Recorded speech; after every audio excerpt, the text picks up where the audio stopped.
పాలమూరు ప్రజలందరికీ నమస్కారాలు తెలియజేసుకుంటున్నాను. ఈరోజు నాకున్న పరిధిలో ఏం జరిగిందన్నదాన్ని, పాలమూరు ఎటు పోతుంది అన్నదాన్ని గతంలో కూడా మనం మాట్లాడడం జరిగింది. ఈరోజు ఈరోజు కార్పొరేటర్ విషయంలో రాజకీయాలు వేడెక్కి ఉన్నాయి. రాజకీయంగా ఈరోజు కాంగ్రెస్ పార్టీ, గతంలో నేను తెలుగుదేశం 84 నుండి ఈరోజు వరకు రాజకీయ అనుభవం కలదు నాకు.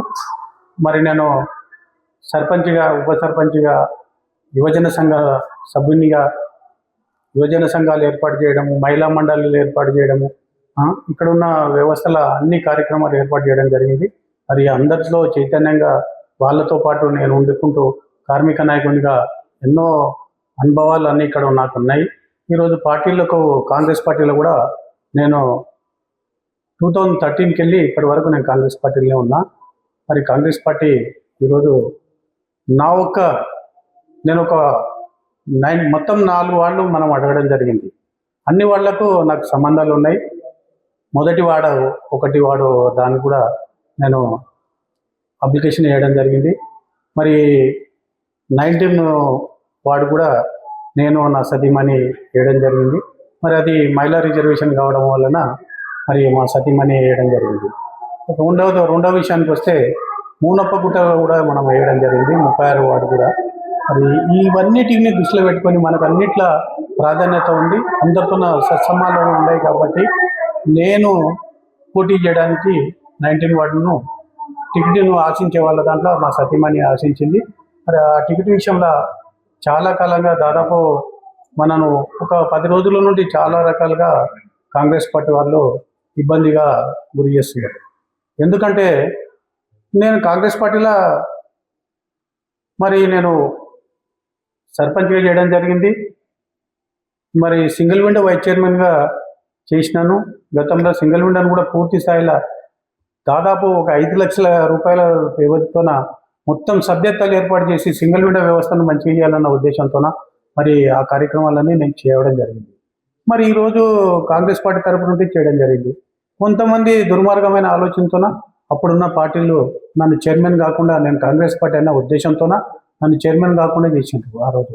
ఎందుకంటే నేను కాంగ్రెస్ పార్టీకే పనిచేసిన, దాదాపు చాలా రకాలుగా నా సొంతంగా డబ్బులు పెట్టుకొని సభ్యత్వాలు చేయించి మరి సింగిల్ విండోను ముందుకు తీసుకురావాలనే, బాగా నష్టంలో ఉన్న సింగిల్ విండో వ్యవస్థను మంచిగా తీసుకొచ్చి మరి సభ్యత్వాలు ఏర్పాటు చేసి కాంగ్రెస్ పార్టీలనే ఉండి, అప్పుడు కొంతమంది కొంతమంది నాకు చాలా ఇబ్బంది పెట్టి మా విలేజ్లో ఉన్న వ్యక్తిని తీసుకుపోయి దాపెట్టేసి మరి నన్ను సింగిల్ విండో వైస్ చైర్మన్ కాకుండా చేశారు.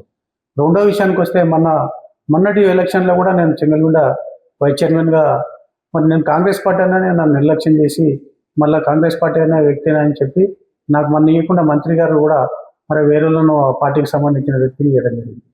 మరి కాంగ్రెస్ పార్టీ ఇలా నాకు ఏ సర్వేతో నాకు టికెట్ నిరాకరించిందో నాకు అర్థమవుతలేదు. ఎందుకంటే మరి సర్వే అన్నారు, సర్వే తీసుకుంటే నాకు చాలా రకాలుగా సేవలు చేసిన, గ్రామాల్లో రకరకాలుగా సేవలు చేయడం జరిగింది. స్వచ్ఛంద సంస్థలు ఉన్నాయి. ఈరోజు ఆచార్య జయశంకర్ విశ్వకర్మ సేవా సమితి ఉంది. విశ్వబ్రాహ్మణ సంఘ సభ్యునిగా నేను పనిచేసిన, మరి వైస్ ప్రెసిడెంట్గా పనిచేసిన, రాష్ట్ర బీసీ సంఘం వర్క్ ప్రెసిడెంట్గా చేసిన. ఈరోజు మరి ఇన్ని బీసీ సంఘాల నాయకులను మరి ఇంత విధంగా పనిచేస్తున్నందుకు మరి నాకు సర్వే అనే పేరుతో ఈరోజు టికెట్ నిరాకరించారు. మరి ఇప్పుడు నిలబడ్డ వ్యక్తి కూడా నాకేం చెప్పిందంటే, నీలాంటి వాడు ఉండాలన్నా అని చెప్పి మాట్లాడడం జరిగింది. తిరుమల వెంకటేష్ అనే వాళ్ళ వైఫ్ని అక్కడ ప్రాధాన్యత వహిస్తాం, దీపం పొందింది. మరి వాళ్ళు కూడా నాకేమన్నారు, మాకు వద్దన్నా మీరే ఉండండి అన్నాక కూడా నేను ఒక బీసీ నాయకునిగా ఎదుగుతాన ఉద్దేశంతో నాకు ఇవ్వకుండా అక్కడ ఇవ్వడం జరిగింది. ఇప్పుడు నేను మీకు ఒక ఫోన్ రికార్డింగ్ కూడా వినిపించగలుగుతా. ఆయన నాకు వద్దన్నా మీలాంటి వాళ్ళు ఉండాలి, ఆ సీటుకు మీలాంటి వాళ్ళు ఉంటేనే న్యాయం చేయగలుగుతారని చెప్పి వాళ్ళు చెప్పడం జరిగింది. వాళ్ళు సాక్ష్యాల ప్రకారం కూడా ఆయనకు ఈరోజు నేను వాయిస్ రికార్డు వినిపించగలుగుతా. మరి వాళ్ళు వద్దన్న వాళ్ళకేమో బీఫామ్ ఇచ్చిండ్రు, మరి ఇది మేము కావాలనుకున్న వాళ్ళకేమో బీఫామ్ ఇస్తలేరు. అంత మంచి వ్యక్తులు కూడా నాకేమన్నారంటే, అన్న మీకే అర్హత ఉంది, మీరే ఉండాలనే ఉద్దేశంతో వాళ్ళు మాట్లాడారు. మరి ఈరోజు బలవంతంగా ఆయనకు ఇష్టం లేని దాన్ని ఆయన అక్కడ వేరే వార్డులో వర్క్ చేసుకున్నా. నాకు ఈ వార్డుతోనో నాకు అంత సంబంధాలు మంచిగా లేవు. ఈ వాళ్ళ నేను నాకు మంచి కాదని చెప్పి మీ ఊరు సహకరిస్తలేదు. ఇక్కడ ఉన్న వాళ్ళు కూడా నాకు వ్యతిరేకత ఉంది, నాకు వద్దని మాట్లాడాడు. మరి అటువంటి మాట్లాడిన వ్యక్తిని ఈరోజు బీఫామ్ ఇచ్చి మీరు నిలబడడం అంటే దీంట్లో కాంగ్రెస్ పార్టీది కానీ ఎమ్మెల్యే గారి అంతరాయం ఏమన్నది అందరు కూడా బీసీ నాయకులు కూడా మీరు అందరూ ఆలోచన చేసుకోవాలి. ఎందుకంటే ఒక బీసీ నాయకుని ఇంత ఒత్తిళ్ళు చేసి ఇబ్బందులు పెట్టి వీళ్ళని దూరం చేయాలని ఎందుకు అనుకుంటుంది కాంగ్రెస్ పార్టీ అనేది అని బీసీ లోకం అంతా ఆలోచన చేస్తున్నారు. మిత్రులు బీసీ నాయకులు అందరూ కూడా ఆలోచన చేస్తున్నారు.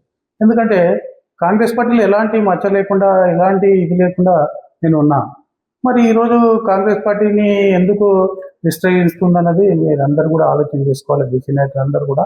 ఎందుకంటే మరి వద్దన్న వ్యక్తికి ఏమో టికెట్ ఇచ్చే, కావాలనుకున్న వాళ్ళు ఆశించిన వాళ్ళకేమో టికెట్ ఇవ్వకపోవడం, మరి ఏ రకంగా ఇది సమర్థ న్యాయం చేస్తున్నారని కాంగ్రెస్ పార్టీ అనుకుంటుంది. డిసిసి బి అధ్యక్షుడు అన్న నీకు ఇస్తడం ఖాయం, నీకే టికెట్ ఇస్తానని చెప్పి లాస్ట్ మూమెంట్ వరకు కూడా ఒక 5 నిమిషాల లాస్ట్ అనే వరకు కూడా మేము పోయి విత్డ్రా చేసుకున్నంత టైం లేకుండా కూడా మాకు చెప్పలేకపోయింది. ఆయనకున్న ఒత్తిళ్ల వలన ఒక బీసీ నాయకుడు ఆయనకున్న ఒత్తిళ్ల వలన నాకు ఇవ్వలేకపోయింది. ఒక బీసీ నాయకుడిని కాపాడుకోలేని పరిస్థితిలా ఈరోజు పాలమూరు ఉందంటే అందరూ కూడా బీసీ నాయకులు ఆలోచన చేసుకోదగ్గ విషయం. ఎందుకంటే మరి ఏం ఆశిస్తున్నది ఈరోజు కాంగ్రెస్ పార్టీ, ఏమవుతుంది ఈరోజు మరి మా పాలమూరు అంతా ఆలోచన చేసుకోవాలి. ఎందుకంటే ఏ రకంగా చూసినా ఎక్కడ చూసినా ఇబ్బందులు. ఈరోజు ఏనుగొండ గ్రామం ఉందంటే అక్కడ కూడా ఇబ్బంది పెడుతున్నారు, ఈ 20లో కూడా ఇబ్బంది పెడుతున్నారు. గతంలో ఏనుగొండ నారాయణ ఆయన కూడా దాదాపు ఒక 30 ఏళ్ళు సర్పంచ్గా కొనసాగిన వ్యక్తిని అక్కడ పురుషోత్తమ్ అనే వ్యక్తి ఆశించిన టికెట్, మరి ఆయనకి ఇవ్వకుండా ఇక్కడ ప్రేమనాలు ఉన్న వ్యక్తిని తీసుకుపోయి అక్కడ ఇవ్వడం, ప్రేమనాలు ఉన్న వ్యక్తిని తీసుకుపోయి 20లో ఇవ్వడం అనేది మరి కాంగ్రెస్ పార్టీ గెలవాలని ఇస్తుందా ఓడాలని ఇస్తుందా అనేది మనం ఆలోచన చేయదలుచుకున్న విషయం. ఈరోజు ఏ రకంగా చూసినా కాంగ్రెస్ పార్టీలో వాళ్ళకు స్థానం కలిగించకపోవడం, కాంగ్రెస్ కుటుంబాలకు స్థానం కలిగించకపోవడం అనేది. ఈ బండమినపల్లి అనే వ్యక్తి అక్కడ కూడా ఆయన సర్పంచ్ బండమినపల్లి కుర్మయ్య గారు కూడా దాదాపు 50 సంవత్సరాలు కాంగ్రెస్ పార్టీ చరిత్ర ఉంది ఆయన. మరి ఆయన కూడా ఆయన కొడుకు కూడా టికెట్ ఆశించిండు, ఆయన కూడా పోటీలో ఉన్నాడు. సామ్యుడు మంచి బీసీ నాయకుడు, అటువంటి వ్యక్తులకు కూడా టికెట్ ఇవ్వకపోవడం అనేది మనం అందరం కూడా బీసీ లోకం ఆలోచన చేసుకోదగ్గ విషయం ఉంది. ఇలా బీసీ నాయకుల పట్ల నిర్లక్ష్యము చాలా ఇబ్బందులుగా గురి చేస్తున్నారు. ఎక్కువ నాయకులు కూడా ఎదగకుండా వీళ్ళు కాంగ్రెస్ నాయకులు చేస్తున్నారు.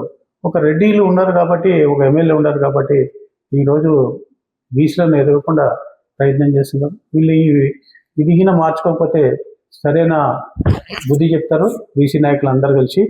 మరీ మా గ్రామం దగ్గర వచ్చి ఇట్లా బీసీ నాయకుల మీద వాళ్ళకు తగాదా పెట్టించి అందరినీ కూడా మీరు టికెట్ వేసుకోండి, మీకు టికెట్ ఇస్తా, మీకు సర్వే వస్తుంది అని చెప్పి అందరిని ప్రోత్సహించి మా లోపల మాకు తగాదాలు ఏర్పాటు చేసే విధంగా ప్రవర్తించారు ఈరోజు రాజకీయ నాయకులు. దీన్ని బంద్ చేసుకోవాలి. ఎందుకంటే బీసీ నాయకులు ఇప్పుడే అందరూ అర్థం చేసుకుంటున్నారు.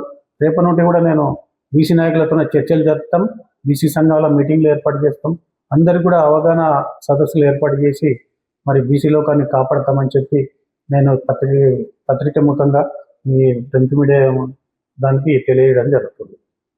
హిట్ టీవీ యాప్, ఇందులో short news, live news, entertainment shows, movies, digital magazines తో పాటు మీ జిల్లా వార్తలను కూడా ఫ్రీగా చూడొచ్చు. ఇంకెందుకు ఆలస్యం, వెంటనే హిట్ టీవీ యాప్ ని డౌన్లోడ్ చేసుకుని ఫ్రీగా ఎంటర్టైన్మెంట్ పొందండి. Hit TV app, hit TV app, please download hit TV app. Hit TV app ని ఫ్రీగా డౌన్లోడ్ చేసుకుని ఎంజాయ్ చేయండి. మీకు నచ్చిన ఎంటర్టైన్మెంట్ కోసం హిట్ టీవీ యాప్ ని ఫ్రీగా డౌన్లోడ్ చేసుకుని ఎంజాయ్ చేయండి. హిట్ టీవీ యాప్ ని డౌన్లోడ్ చేసుకుని ఆస్వాదించండి, ఆశీర్వదించండి. ఇంతమంది సెలబ్రిటీలు హిట్ టీవీ యాప్ ని డౌన్లోడ్ చేసుకోండి అని చెప్తున్నారంటే ఎంత మంచి యాప్ ఆలోచించండి. అమెరికా అమెరికా అమెరికా అమెరికాలో చదవాలనుకునే వాళ్ళకి విశ్వసనీయమైన పేరు మన శౌర్య కన్సల్టెన్సీ. UK లో 1 year masters, UK లో 1 year masters, 2 years work permit up to 5 years visa. Contact Shaurya Consultancy. Contact 89851 89851.